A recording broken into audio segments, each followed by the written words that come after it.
जय जय शङ्कर हर हर शङ्कर जय जय शङ्कर हर हर शङ्कर जय जय शङ्कर हर हर शङ्कर जय जय शङ्कर हर हर மங்களாரம்பம்.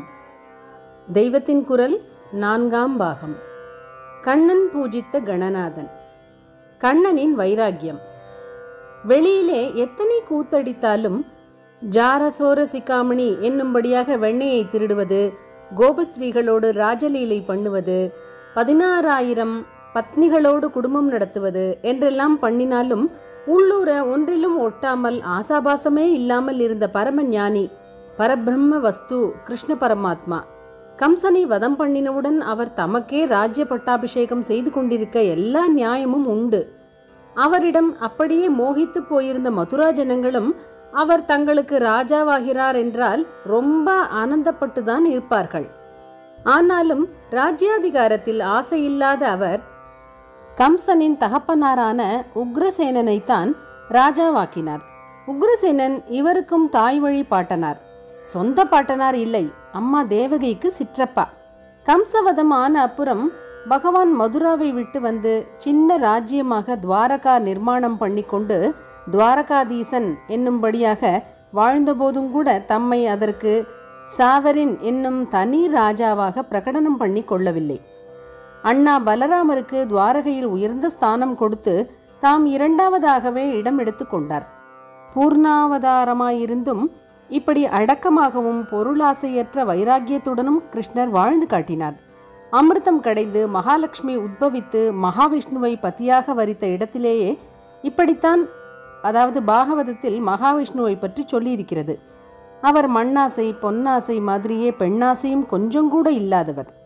பாக்கி எல்லா தேவர்களும் லக்ஷ்மி தனக்கு மாலை போட மாட்டாளா தனக்கு மாலை போட மாட்டாளா என்று தவித்து கொண்டிருந்த போது மகாவிஷ்ணு மட்டும் பரம வைராக்கியமாக அவர் பாட்டுக்கு ஒதுங்கி உட்கார்ந்து கொண்டிருந்தாராம். அதனாலேயே இத்தனை திருட மனசு உள்ளவரை பதியாய் அடைந்து அவருடைய பிரேமையையும் பெரும்படியாக நாம் வாழ்ந்து காட்டினால்தானே நமக்கு பெருமை என்று லக்ஷ்மி நினைத்து அவருக்கே மாலை போட்டாளாம். அவருக்கு எத்தனைக்கெத்தனை வைராக்கியம் உண்டோ அத்தனைக்கத்தனை கருணையும் உண்டாதலால் உடனே அவளை தூக்கி மார்பிலேயே வைத்து கொண்டு விட்டார். கிருஷ்ணர் ஆசையே இல்லாதவர் என்று சொல்ல வந்தேன். தானாகவே அவரை தேடிக்கொண்டு எல்லா ஐஸ்வர்யங்களும் வந்தன. மகாவிஷ்ணுவின் சங்கு, சக்கரம், கருடன் எல்லாம் கூட அவரிடம் அவ்வப்போது வந்ததாக பார்க்கிறோம். ராமர்கிட்ட இப்படி ஏதாவது வந்ததோ? இதே போல மகாவிஷ்ணு தரித்து கொண்டிருக்கும் கௌஸ்துபமணியும் கிருஷ்ணர்கிட்டேதான் வந்தது. கஸ்தூரி திலகம் லலாட பலகே வக்ஷஸ்தலே கௌஸ்துபம் என்று பாடுகிறோம். அப்பேற்பட்ட திவ்ய கௌஸ்துபத்தை போட்டு கொண்டிருப்பவருக்கு செமந்தகத்திடம் எதற்கு ஆசை வரப்போகிறது? செமந்தகத்தை சத்ராஜித் தந்தால் தரட்டுமே என்று துவனிக்கும்படியாக அவர் கொஞ்சம் பேசியிருந்தால் கூட உக்ரசேன மகாராஜாவுக்கு அதை அவன் தரலாமே என்ற அபிப்பிராயத்தில் தான் சொன்னாரே தவிர தமக்காக அவர் சொல்லிக் கொள்ளவில்லை. அதுவும் கூட தேசம் முழுவதும் க்ஷேமத்தை உத்தேசித்துதான் இப்படி ஹிண்ட் பண்ணினாரே தவிர பாட்டனாரிடமிருந்த பிரியத்துக்காக அல்ல. சத்ராஜித் ஒரு தனி பிரஜை ஆனபடியால் செமந்தகம் அவனிடம் இருந்தால் அது அளிக்கக்கூடிய மங்களங்கள், ஆரோக்கியம், 8 பாரம் தங்கம் முதலானதுகள் அவன் குடும்பத்துக்கு மட்டும்தான் போகும். அதுவே ராஜாவிடம் இருந்தால் இந்த நன்மைகள் தேசம் பூராவுக்கும் சேருமே என்பதால் தான் சொன்னார்.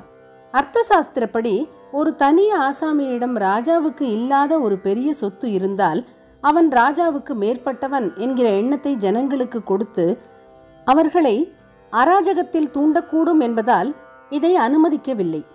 விலை மதிப்பிட முடியாத ரத்னங்கள் ராஜாவை சேர்ந்தவைதான் என்பது அர்த்த சாஸ்திரத்தின் முடிவு. ராஜா ரத்னஹாரி என்று வச்சனம். இந்த அபிப்பிராயத்தில் பகவான் ஏதோ சூசனையாக சொல்ல போகத்தான் சத்ராஜித் ராஜாவுமாச்சு மந்திரியுமாச்சு, இவன் பார்த்து வைத்த ராஜாதானே, தாத்தா வேறே, அவன் பேரை சொல்லி இவனே தட்டி கொண்டு போக பார்க்கிறான் என்று நினைத்து விட்டான். பொருளாசை எப்படியெல்லாம் புத்தியை பேதகமாக நினைக்க வைக்கும் என்பதுதான் இந்த உபாக்கியானத்தின் மாரல், அதாவது நீதி. கிருஷ்ணரை தப்பாக நினைத்ததோடு மட்டுமில்லாமல் அவரிடம் சத்ராஜித் பயப்படவும் செய்தான். மகா மல்லர்களான ஷாணூரன், முஷ்டிகன் முதலானவர்களை பால்யத்திலேயே கொன்றவன், கம்சனை துவம்சம் பண்ணினவன், மகா பராக்கிரமசாலியான ஜராசந்தனை 17 தடவை அடித்து துரத்தினவன், அதோடு எல்லா கபடமும் செய்யக்கூடிய மாயாவி. இப்படிப்பட்டவனின் விரோதத்தை சம்பாதித்து கொண்டால் எப்படி ஈடு கொடுக்க முடியும் என்று பயப்பட்டான். செமந்தகத்தை விடவும் மனசில்லாமல் வைத்து கொள்ளவும் தைரியமில்லாமல் அவஸ்தைப்பட்டான். பொருள் என்ன பாடுபடுத்தும் என்று நமக்கெல்லாம் காட்டும் கதை. அப்போதைக்கு மணியை தம்பி பிரசேனனிடம் கொடுத்து வைத்து கொஞ்சம் நிம்மதிப்படுத்தி கொண்டான். அவன் இவனை விட புத்திசாலி, பலிஷ்டனும் கூட. அதனால் உபத்திரவத்தை அவனிடம்தான் கொஞ்சம் தள்ளி விடுவோமே என்று தள்ளிவிட்டான். தம்பி பிரசேனன் சந்தோஷமாக அந்த செமந்தகத்தை போட்டுக்கொண்டு வேட்டைக்கு புறப்பட்டான். அதாவது கிருஷ்ணனோடையேதான் அவன் வேட்டைக்கு போனான் என்று ஸ்காந்த கதை.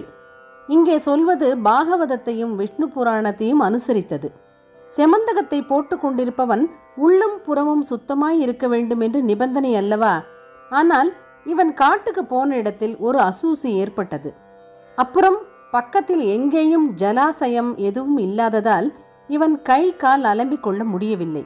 இப்படி சரீர பரிசுத்தி கெட்டு போயிருந்த சமயம் பார்த்து ஒரு சிங்கம் வந்து அவனை அடித்து போட்டு தின்றுவிட்டது. குட்டி சூரியனைப் போல இருந்த செமந்தகம் சிங்கத்தையும் வசீகரப்படுத்தியது. இருட்டு மூடின காட்டை பட்ட பகலாக்குகிற அந்த ரத்னத்தை கவ்விக்கொண்டு சிங்கம் போய்கொண்டிருந்தது. ஜாம்பவான். அந்த காட்டில் உள்ள ஒரு மலை குகையில் ஜாம்பவான் வாசம் பண்ணி கொண்டிருந்தார். ராமாவதாரத்தின் போது ராவண யுத்தத்தில் வானர சேனையோடு ராமருக்கு சகாயமாய் இருந்த கரடி தலைவரான அதே ஜாம்பவான் தான். கடைசியில் ராமர் சரையுவில் தம் சரீரத்தை விட்டு வைகுண்டத்துக்கு ஆரோகணம் செய்தபோது அத்தனை பேரையும் தம்மோடு பரமபதத்துக்கு அழைத்து கொண்டு போனார். என்றாலும் ஆஞ்சநேயர், ஜாம்பவான் ஆகிய 2 பேரை மட்டும் விட்டு போய்விட்டார். ராமஸ்மரணம் மாத்திரம் ஒருவனுக்கு சதாவும் இருந்துவிட்டால் அவனுக்கு இந்த பாபமயமான துக்கமயமான பூலோகமே பரமபதமாகத்தான் இருக்கும் என்று ரூபித்து காட்டக்கூடிய யோக்கியதை இவர்களுக்கு இருந்தது. ஆகையால் இந்த உண்மையை உலகத்துக்கு காட்டுவதற்காக இவர்கள் இங்கேயே சிரஞ்சீவியாக இருந்து கொண்டிருக்கட்டும் என்று நினைத்தார். அதனால் அவர்களை பூலோகத்திலேயே இருக்கும்படியாக ஆக்ஞாபித்துவிட்டு போய்விட்டார். இதே மாதிரி விபீஷணனையும் லங்கையில் சிரஞ்சீவியாக இருந்து கொண்டிருக்கும்படி பண்ணிவிட்டார். மனுஷ ஜாதியை ரொம்பவும் உயர்வாக சொல்லிக் கொள்கிறோம். ஆனால் ராமச்சந்திரமூர்த்தி மனுஷ ஜாதியைச் சேர்ந்த எவருக்கும் இப்படி சிரஞ்சீவித்வம் வகிக்கும்படியான யோக்கியதாம்சம், அதாவது யோக்கியதாம்சம் என்றால் வேறென்ன, சதா சர்வதா அவரையே ஸ்மரித்து கொண்டிருக்கும் திருட பக்தி தான். அப்படிப்பட்ட யோக்கியதாம்சம் இருப்பதாக நினைக்கவில்லை. அசுர ஜென்மா ஒருத்தன், குரங்கு ஒன்று, கரடி ஒன்று என்று 3 பேரைத்தான் தம் பக்திக்கு சாஸ்வத சின்னங்களாக விட்டு போயிருக்கிறார். அஸ்வத்தாமா பலிர் வியாசோ ஹனுமாம்ச விபீஷணஹ கிருபக பரசுராமச்ச சப்தைதே சிரஜீவினஹ என்று 7 சிரஞ்சீவிகள் இருப்பதாக ஸ்லோகம். அஸ்வத்தாமன், மகாபலி, வியாசர், ஹனுமார், விபீஷணன், கிருபர், பரசுராமர் என்ற இந்த 7 பேரில் ஜாம்பவான் இல்லாவிட்டாலும் அவரும் சிரஞ்சீவியாக இருந்து கொண்டிருப்பவர்தான். எந்த ஃபீல்டிலுமே, அதாவது துறையிலுமே பழம் தின்று கொட்டை போட்டவர்களை ஜாம்பவானாச்சே என்கிறோம் அல்லவா? அகஸ்தியர் என்றும் 16 இருக்கும் மார்க்கண்டேயர் ஆகியவர்களும், அதாவது மேலே சொன்ன ஸ்லோகத்தில் குறிப்பிடப்படாவிட்டாலும் சிரஞ்சீவிகள்தான். திரேதாயுகத்து ராமர் காலத்திலிருந்து துவாபர முடிவில் இந்த கதை நடக்கும் போதும் இருந்த ஜாம்பவான் மணியை கவ்விக்கொண்டு வரும் சிங்கத்தை பார்த்தார். அவருக்கு அப்போது சுகுமாரன் என்று பெயர் கொண்ட ஒரு பிள்ளை குழந்தை இருந்தது. அத்தனை வயசுக்கா என்றால் கரடி, அதிலும் சிரஞ்சீவி, அதை பற்றி எது எப்படி என்று நமக்கென்ன தெரியும்? ஜொலித்து கொண்டிருக்கும் மணி தம் குழந்தைக்கு நல்ல விளையாட்டு பொருளாய் இருக்கும் என்று நினைத்தார். உடனே மகாபலசாலியான அவர் சிங்கத்தோடு சண்டை போட்டு அதை கொன்றுவிட்டார். மணியை எடுத்து கொண்டு போய் குழந்தையின் தொட்டிலுக்கு மேலே பொம்மையும் கிளிச்சட்டமும் கட்டி தொங்க விடுகிறது போல செமந்தகத்தை கட்டி வைத்தார். அதாவது வாலி தன் பிள்ளை அங்கதனுடைய தொட்டிலுக்கு மேலே ராவணனையே 10 தலை பூச்சி என்று சொல்லி கட்டி வைத்தானாம். கண்ணை பறிக்கிற செமந்தகத்தின் ஜொலிப்பும் கரடி குழந்தையானதால் அதற்கு கூசவில்லை. நம் அகத்து குழந்தைக்கு டார்ச் லைட் அடித்து காட்டினால் வேடிக்கையாய் இருக்கிற மாதிரிதான் கரடி குழந்தைக்கு மணி இருந்தது போலிருக்கிறது. ஜெய ஜெய சங்கர. ஹர ஹர சங்கர. மகாபெரிவா சரணம். जय जय शंकर हर हर शंकर जय जय शंकर हर हर शंकर जय जय शंकर हर हर शंकर.